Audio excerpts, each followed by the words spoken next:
Ayon sa Jeremiah chapter 7 verse 5 to 7, ay ang tunay na pagsisisi ay hindi lamang sa salita kundi sa gawa. Ang tunay na pagsisisi. Ang mga talatang ito ay nagbibigay diin sa kahalagahan ng pagbabago ng ating mga gawi at kilos, hindi lamang sa ating pananalita. Ang tunay na pagsisisi ay nagpapakita sa pamamagitan ng pagiging makatarungan sa ating kapwa, pag-aalaga sa mga nangangailangan, at pag-iwas sa pagpatay ng mga inosente, at ito ang kahalagahan ng pagsunod.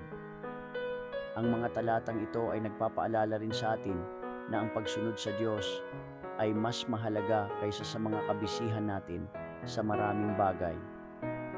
Ang pagsunod sa kanyang mga utos ay nagpapakita ng ating pagmamahal at paggalang sa Kanya. Ang pangako ng Diyos ay ito: sa kabila ng ating mga kasalanan, ang Diyos ay nag-aalok pa rin ng pag-asa sa ating lahat. Katulad mga tao sa Jeremiah chapter 7 verse 7. Nangako siya na kung sila ay magsisisi at magbabago ng kanilang mga gawi, patatahanin niya sila sa lupain na ibinigay niya sa kanilang mga ninuno. Sa aking pag-iisip, ang aral na ito ay mahalaga para sa ating lahat. Hindi sapat na sabihin lamang natin na tayo ay nagsisisi. Kailangan nating ipakita ang ating pagsisisi sa pamamagitan ng ating mga gawi at kilos.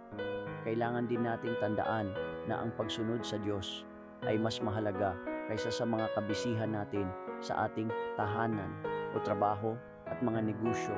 Hindi masama, dapat lang mas higit sa Diyos. Purihin ang Diyos. Hallelujah. Amen. God bless you.